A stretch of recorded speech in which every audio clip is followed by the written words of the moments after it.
The scorching winds of Aridus Prime carried 1,000,000 grains of sand across the barren landscape, pelting against Wren Callahan's protective goggles as she trudged toward the enormous silhouette half buried in the dunes. The midday temperature had already climbed to 112 degrees, and her cooling suit struggled against the relentless heat. Sweat trickled down her back, despite the technology designed to prevent it. "Another day in paradise," she muttered, adjusting her tool belt and quickening her pace. The massive hull of the spacecraft loomed before her, its once gleaming exterior now dulled by rust and coated with decades of sand. Local settlers called it the Ghost Ship, a vessel that had appeared mysteriously in the desert 23 years ago, becoming nothing more than a landmark and source of superstitious tales. To most inhabitants of this frontier planet, it was simply another piece of forgotten space debris, albeit a massive one. But to Wren, it represented something else entirely: salvage, components, credits, and most importantly, a ticket off this miserable rock. As a freelance mechanic, Wren had spent 5 years repairing everything from atmospheric condensers to hover transports, saving every credit she could. The discovery of the ghost ship's location 3 days ago had sent her heart racing. A vessel this size would contain enough salvageable tech to finally fund her passage to the inner systems, where her skills might earn her a life beyond mere survival. She reached the massive hull and ran her gloved hand across the surface, feeling the corroded metal beneath her fingertips. Sand had piled high against one side, but the opposite face remained partially exposed, revealing what appeared to be an emergency access hatch. "Let's see what treasures you're hiding," Wren said, pulling tools from her belt and setting to work on the manual override panel. The hatch mechanisms were seized with rust and sand, requiring all her strength and ingenuity. After nearly 40 minutes of careful work, a satisfying metallic groan rewarded her efforts. The circular door gave way, releasing a small cloud of stale air as it cracked open for the first time in decades. Wren activated her helmet lights and peered inside. The corridor beyond was dark, but remarkably intact. No sand had penetrated this far, which was promising. It meant the ship's hull integrity had held despite the crash. Better preserved components meant more credits in her account. She squeezed through the opening and stepped inside, her boots echoing on the metal floor. The corridor extended before her, branching in multiple directions. Emergency lighting strips along the baseboards flickered weakly as her movement triggered ancient motion sensors. "Still got some juice," she observed with surprise. "Backup power cells must be radiation shielded." Wren consulted her handheld scanner, searching for the ship's main systems hub. If she could access the central computer, she might determine the vessel's manifest and locate the most valuable components. The scanner's display flickered, struggling to map the enormous interior, but eventually pointed her toward what appeared to be the command center. As she made her way through the silent corridors, Wren noticed something odd. Unlike most abandoned vessels she'd salvaged, this one showed no signs of desperate evacuation or catastrophic damage. Instead, it seemed as though the ship had been deliberately powered down, its systems carefully preserved rather than destroyed. The command center doors were sealed, but her universal bypass tool made quick work of the lock. As the doors slid open with a protesting whine, Wren gasped. The bridge was immaculate. Dust had settled on every surface, but there was no damage, no sign of panic or emergency. Workstations stood in neat rows, equipment still in place, and at the center, the captain's chair faced a massive view screen currently displaying nothing but static. Wren approached the main console cautiously. If the emergency system still had power, perhaps she could reactivate the ship's AI assistant. Such systems were programmed to respond even after decades of dormancy. She wiped dust from the console and located the manual restart sequence. With practiced hands, she initiated the boot-up protocol, not expecting much after so many years. To her astonishment, the console illuminated. Displays flickered to life across the bridge, casting the room in a soft blue glow. The static on the main view screen cleared momentarily, revealing a blurred image of what appeared to be a stylized A before dissolving again into noise. "Hello?" Wren called out tentatively. "Ship's AI, are you functional?" Silence answered her. Then, a series of clicks and electronic tones emanated from the speakers. The view screen flickered again, this time displaying fragmented text. "Sci-Fi system reboot. Aria online. PP partial functionality. Restored." The voice that followed was feminine but broken, skipping like a corrupted data file. "Well, welcome aboard the research vessel. Lazarus, I am Aria, ship's integrated assistant. Current system integrity at 717%. May I assist you?" Wren stared at the screen in disbelief. "Lazarus, this is a research vessel?" She'd assumed it was a cargo hauler, given its size. "Affirmative. Pangalactic Scientific. Research Division. Mission classification. Confidential." Wren's mind raced. Research vessels typically carried specialized equipment worth 10 times what standard components would fetch. But more importantly, they carried something else, something potentially far more valuable. "Aria," she asked carefully, "does this ship have stasis chambers? And if so, are they currently occupied?" A long pause followed, punctuated by electronic clicks as the damaged AI processed the query. Affirmative. Crew complement, 47. Current stasis chamber status. Error. Attempting to access. Medical bay reports all chambers. Active. Wren's heart skipped a beat. Active chambers meant living people. People who had been in suspended animation for 23 years. This wasn't a salvage operation anymore. It was a rescue mission. "Show me the way to the stasis chambers," she commanded, already moving toward the door. The emergency lighting in the corridor brightened slightly, creating a path for her to follow. As she hurried through the ship, Wren's mind grappled with the implications. If the crew was still alive, they were the property owners, meaning her salvage rights were void.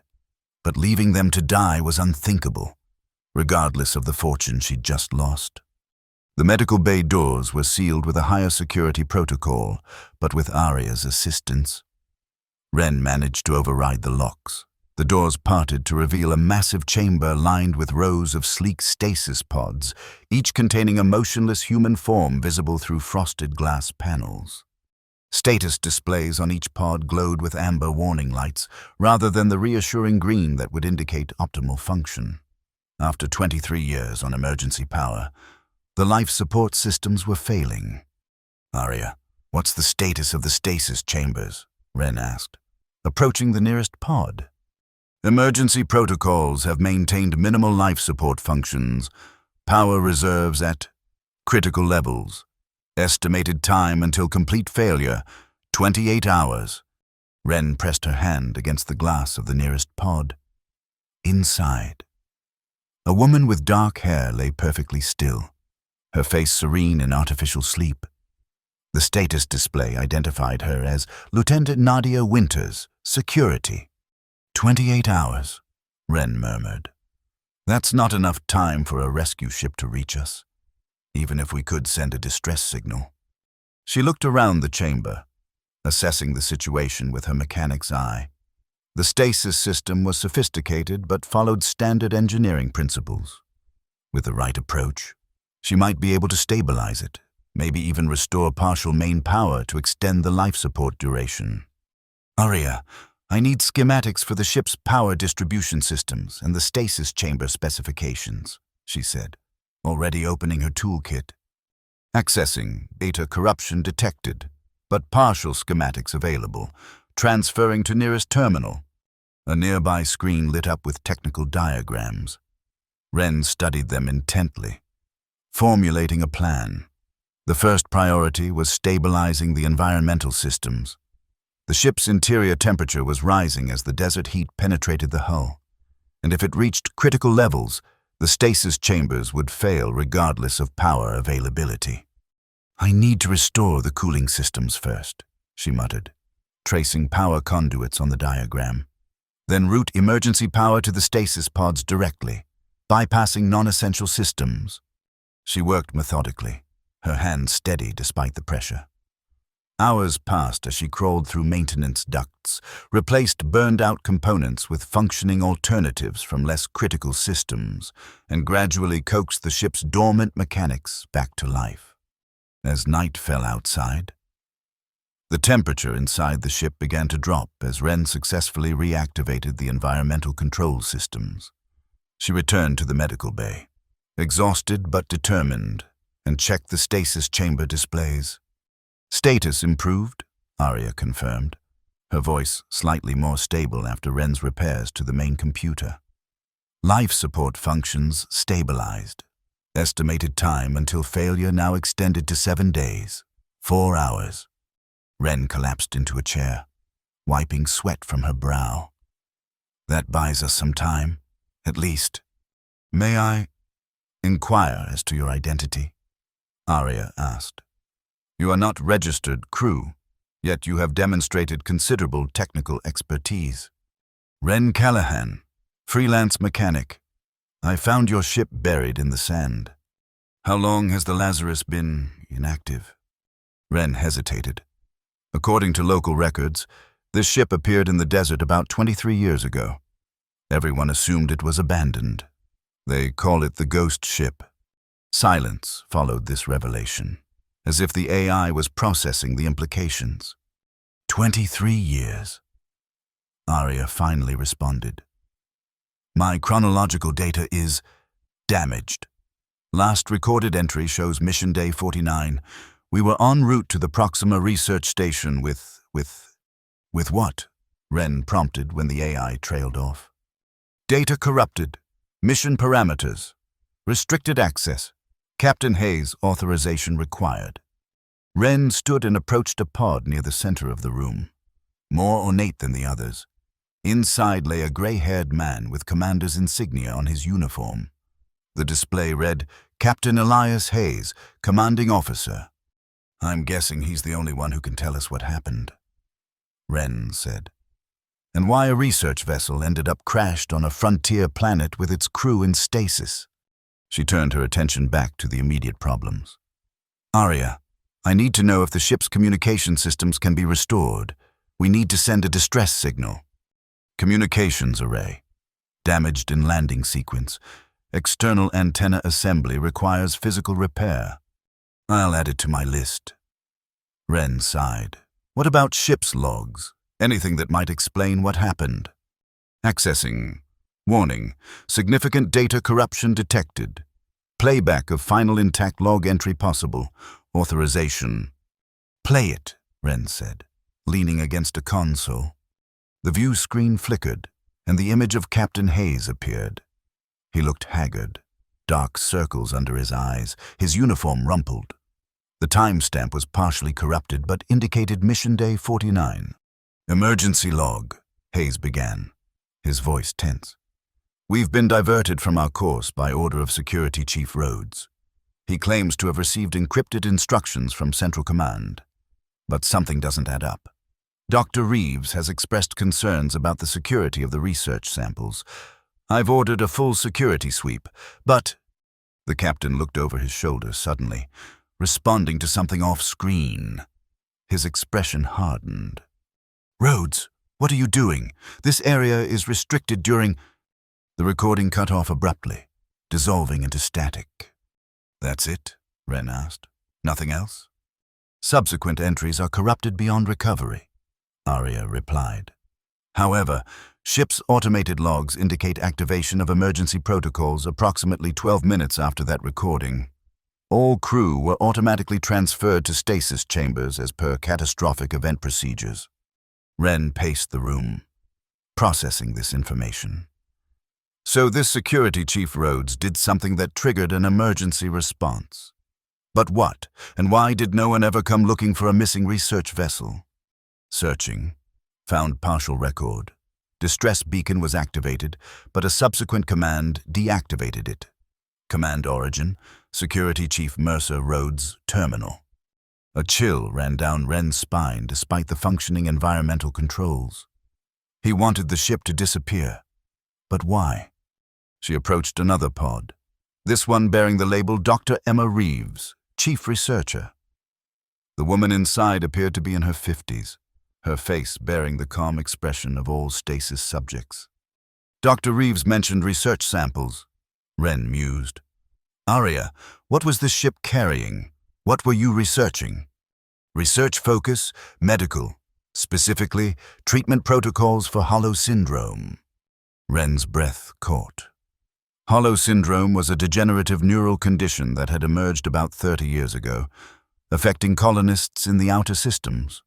It started with memory loss and progressed to complete cognitive failure within months. No effective treatment had ever been developed, and the disease had claimed thousands of lives. You were working on a cure? Wren asked incredulously. Clinical trials had shown 78% efficacy in preliminary testing. The Lazarus was transporting viable treatment samples to Proxima Station for final verification before mass production. The pieces began to fall into place. A potential cure for Hollow Syndrome would be worth billions, enough to tempt someone like Rhodes to hijack the mission. But something had gone wrong with his plan. I need to check something, Wren said, hurrying back to the bridge.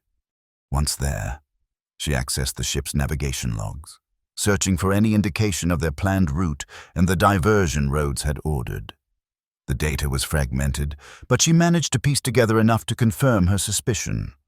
Rhodes had set course for a remote region of space known for black market activity, likely planning to sell the treatment samples to the highest bidder. But the navigation logs also revealed something else. An automated report filed with Pangalactic headquarters, claiming the Lazarus had been lost with all hands due to a catastrophic drive failure. The report bore Rhodes' security authorization. He reported the ship destroyed, Wren said aloud. He made sure no one would come looking.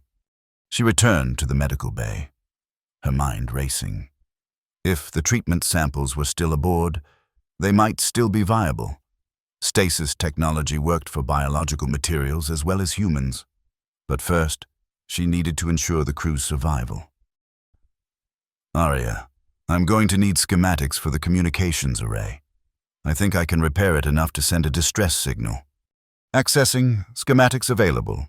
External access will be required. For the next 2 days, Wren worked tirelessly. She ventured outside during the cooler night hours to repair the communications array, battling the ever-present sand that threatened to undo her work. During the scorching days, she focused on internal systems, gradually restoring functionality to critical areas of the ship. Aria proved an invaluable assistant, her processing becoming more stable as Wren repaired damaged data nodes. The AI began to display more personality, occasionally making wry observations or offering encouragement when Wren's frustration mounted. On the morning of the 3rd day, Wren stood on the bridge, finger poised over the transmit button. Distress signal composed and ready, Aria confirmed. Pangalactic security frequencies loaded. Let's hope someone's listening, Wren said, pressing the button. The console chirped as the signal transmitted. Now all they could do was wait. Wren used the time to continue exploring the ship, discovering more about its mission and crew through personal logs and research notes that had survived the data corruption. She learned that Dr. Reeves had dedicated her career to fighting Hollow Syndrome after losing her daughter to the disease. Captain Hayes had volunteered for the mission despite being eligible for retirement, believing in the importance of their work. The ship had been carrying enough treatment doses to save thousands of lives. Doses that, according to inventory logs, should still be in the research lab's secure storage. On the 4th day, as Wren was attempting to access the lab, an urgent alert from Aria interrupted her work. Emergency in Stasis Chamber 23. Critical life support failure detected. Wren ran to the medical bay, heart pounding. The pod marked Lieutenant Nadia Winters was flashing red warning lights, its systems failing rapidly. "What's happening?" Wren demanded. "Power coupling failure. Stasis field destabilizing. Subject will experience fatal cellular degradation within 17 minutes unless revival procedures are initiated." Wren stared at the pod in horror. "Revival? I don't know how to safely bring someone out of stasis." "I can guide you through emergency revival protocols," Arya offered. "However, there is significant risk. Without proper medical personnel present, complications may arise." Wren ran her hands through her hair, considering the options. Let Lieutenant Winters die in her pod, or attempt a risky revival that might kill her anyway. "What are her chances if we attempt revival?" Wren asked. "Given current environmental conditions and available medical supplies, approximately 63% survival probability. Not great odds, but better than the certainty of death." "Walk me through it," Wren decided. What followed was the most intense hour of Wren's life. Under Arya's guidance, she prepared the necessary medications, adjusted environmental settings to optimal levels, and initiated the revival sequence. The pod hummed as it cycled through deactivation protocols, gradually warming its occupant and stimulating cellular reactivation. Wren watched anxiously as the lieutenant's vital signs fluctuated wildly, sometimes dipping into dangerous territory before stabilizing again. When the pod finally opened with a pneumatic hiss, Wren held her breath. Lieutenant Nadia Winters gasped, her eyes flying open as her body experienced its first conscious breath in 23 years. She coughed violently, her muscles spasming as they awakened from their long dormancy. Wren rushed forward with the prepared hypo sprays, administering the medication cocktail Arya had specified to ease the transition. Nadia's eyes darted around frantically, unfocused and panicked. "It's okay," Wren said soothingly. "You're safe. You are in stasis. I'm helping you." Gradually, the woman's breathing steadied and her gaze fixed on Wren's face. "Who?"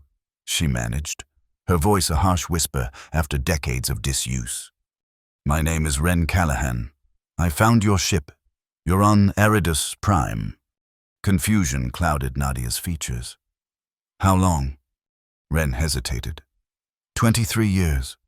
I'm sorry." The lieutenant's eyes widened in shock, then filled with tears. Wren helped her sit up slowly, supporting her weakened body. "The others?" Nadia asked, looking around at the rows of occupied pods. "Still in stasis. Your pod was failing. I had to wake you or you would have died." Over the next few hours, Wren helped Nadia through the painful process of reacclimatization. The lieutenant's muscles had atrophied despite the stasis field's preservation protocols, making movement difficult and painful. Her cognitive functions returned more quickly, though gaps in her short-term memory left her frustrated. By evening, she was able to sit in the medical bay's recovery area, sipping nutrient broth while Wren explained everything she had discovered. "Rhodes?" Nadia said darkly when Wren mentioned the security chief's apparent betrayal. "I never trusted him. He was too interested in Dr. Reeves's work, always asking questions beyond his security clearance." "Do you remember what happened?" Wren asked. "The final log shows Captain Hayes confronting Rhodes. Then nothing." Nadia frowned, concentrating. "It's hazy. I remember alarms. Rhodes had locked himself in the research lab. Dr. Reeves was frantic, saying he was trying to steal samples. I was headed there with a security team when... nothing. Next thing I remember is waking up here. Rhodes must have triggered the emergency stasis protocols somehow." Wren theorized. But why didn't he just take the samples and leave? Why crash the ship? He couldn't pilot it alone, Nadia realized. The Lazarus requires a minimum crew of 5 for manual operations, and he couldn't risk reviving anyone who might stop him. So he set a course for nowhere, reported the ship destroyed, and planned to come back later with help. Wren concluded. But something went wrong. Maybe he never made it off the ship. or he couldn't find buyers for the samples. "The samples," Nadia said urgently. "Are they still here?" "According to inventory logs, they should be in the research lab. I haven't been able to access it yet. The security protocols are beyond my bypass tools." Nadia attempted to stand, grimacing with effort. "I have clearance. We need to check. Those samples could still save lives." With Wren's support, they made their way slowly to the research lab. Nadia's security codes still worked, opening the heavy doors to reveal a sterile environment that had remained perfectly preserved. The central chamber contained a series of refrigerated storage units, each bearing biohazard symbols and security seals. Nadia directed Wren to the main terminal, where they accessed the inventory system. Relief washed over the lieutenant's face as the screen confirmed the presence of all treatment samples, still viable within their stasis fields. "They're here," she whispered. "All of them." Wren felt a weight lift from her shoulders. "Now we just need the rescue ship to arrive." As if summoned by her words, Arya's voice came through the ship-wide communication system. "Incoming transmission from Pangalactic Security Vessel Vigilant. They have received our distress signal and will arrive within 22 hours. Nadia's eyes met Wren's, a smile breaking across her face despite her exhaustion. "You did it," she said. "You saved us." The Vigilant arrived precisely on schedule. A sleek, modern vessel that made the Lazarus look like the relic it was. Commander Sofia Ortiz led the rescue team, her expression shifting from professional detachment to astonishment as she learned the full story. "We thought the Lazarus was destroyed decades ago," she explained as medical personnel attended to Nadia and began preparations for safely reviving the remaining crew. "The loss was considered a tragedy, especially given the importance of your mission." "What about the Hollow Syndrome research?" Nadia asked urgently. "Did anyone else develop a treatment?" Commander Ortiz shook her head. "The disease has continued to spread. Current estimates put the affected population at over 50,000, with a 97% mortality rate. Your samples may be the only hope for many of them." Over the next several days, the Vigilance crew worked to safely revive the Lazarus's personnel. Captain Hayes emerged from stasis confused but determined, immediately assuming command despite medical recommendations for rest. Dr. Reeves focused entirely on securing her research samples, insisting on personally overseeing their transfer to the Vigilant's more modern storage facilities. The mystery of Security Chief Rhodes was solved when his stasis pod was found to be empty. Ship logs eventually revealed that he had attempted to leave the Lazarus in a shuttle after setting the ship on a crash course for Aridus Prime. But the shuttle had malfunctioned, stranding him aboard. His remains were discovered in a sealed section of the cargo hold, where he had apparently barricaded himself after failing to override the emergency stasis protocols for the rest of the crew. As the rescue operation neared completion, Wren found herself standing on the bridge of the Lazarus one last time. The ship would be salvaged now, not by her, but by Pangalactic's recovery teams. Her dreams of buying passage off her world had vanished, but strangely, she felt no disappointment. "Wren Callahan," Arya's voice interrupted her thoughts. "Commander Ortiz is requesting your presence on the Vigilant." Wren made her way through the increasingly busy corridors of the Lazarus, nodding to medical personnel and technicians as she passed. Aboard the Vigilant, she was escorted to Commander Ortiz's office, where she found the commander seated with Captain Hayes, Dr. Reeves, and Lieutenant Winters. "Mechanic Callahan," Hayes said formally, rising from his chair. "I understand we owe our lives to you." Wren shifted uncomfortably under their collective gaze. "I just did what needed doing." "Captain." "You did considerably more than that," Dr. Reeves said warmly. "You've given hope back to thousands of Hollow Syndrome patients." Commander Ortiz stepped forward. "Pangalactic Security has authorized me to offer you a substantial reward for your role in recovering both the crew and the research materials." She handed Wren a data pad, displaying a figure that made her eyes widen. It was more than enough to buy passage to any world she might choose. Enough, in fact, to buy her own small vessel if she wanted. Additionally, Ortiz continued, Dr. Reeves has requested your assistance with the Hollow Syndrome treatment program. Your technical skills and familiarity with the Lazarus' systems would be invaluable in recovering corrupted research data. Wren looked up in surprise. You're offering me a job? At the Proxima Research Center, Dr. Reeves confirmed, with specific responsibility for supporting ARIA's integration into our current AI networks. She specifically requested your involvement. ARIA requested me? Wren asked, startled. A holographic projection of ARIA's stylized A logo appeared on the desk. I have found our collaboration most effective, the AI said, her voice now smooth and confident after the vigilance technicians had repaired her processing core. My functionality has improved by 68% under your maintenance protocols. Nadia, who had been quiet until now, smiled at Wren. Besides, someone who can perform an emergency revival with nothing but an AI assistant and a toolbox should probably be working in medical technology, don't you think? Wren looked around at these people who had emerged from the past into a future they never expected. People who, instead of being overwhelmed by the enormity of 23 lost years, were already focused on continuing their mission. She thought about the empty apartment waiting for her on Aridus Prime, filled with salvaged parts and little else. About the lonely years spent dreaming of escape. When do we leave? She asked. 3 months later. Wren stood in the observation dome of the Proxima Research Center, watching as medical transports arrived carrying the first wave of Hollow Syndrome patients approved for treatment. The clinical trials had been expedited given the existing research data, and the results had exceeded even Dr. Reeves's expectations. Nadia joined her at the window, her body fully recovered from stasis, though she still sometimes paused mid-sentence, momentarily lost between two eras. The first doses go out today, she said, standing close enough that their shoulders touched. 2,000 patients in this initial group.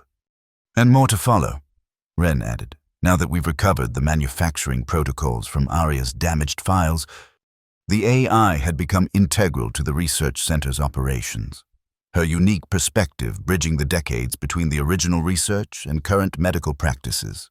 Wren's role had evolved from simple technical support to innovation leadership, applying her mechanical ingenuity to problems the more academically minded researchers sometimes overlooked.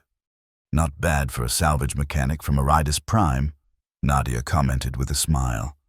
Former salvage mechanic, Wren corrected. I think technical innovation specialist sounds better on official documents. Below them, medical teams guided patients from the transports into the facility. Many were in advanced stages of the disease, their movements jerky and uncoordinated, their expressions vacant. But soon, those symptoms would begin to reverse, neurons rebuilding connections, memories returning, personalities re-emerging from the hollow shells the disease had created. All because a freelance mechanic had decided to investigate a ghost ship buried in the sand. Did you ever imagine this? Nadia asked, gesturing at the bustling medical center. When you first broke into that rusty old hatch? Wren laughed. I was hoping for enough salvage to buy a one-way ticket to anywhere but Aridus Prime. Instead, I got this. She looked around at the gleaming research facility, at the teams of brilliant minds working to distribute the treatment, at the woman standing beside her, a woman who, against all odds, had been given a second chance at life. I'd say it worked out better than expected. Wren concluded. Much better, Nadia agreed, taking Wren's hand in hers. Though I'm still catching up on 23 years of missed holovids. In the control center behind them, Aria's voice directed incoming ships to appropriate docking bays, her tone containing a hint of satisfaction that no programmer had coded, something she had developed entirely on her own. Everyone had forgotten the ghost ship, dismissing it as just another piece of space debris lost to time and indifference. But a human mechanic's touch had changed everything, proving that sometimes what the world abandons contains exactly what it needs most: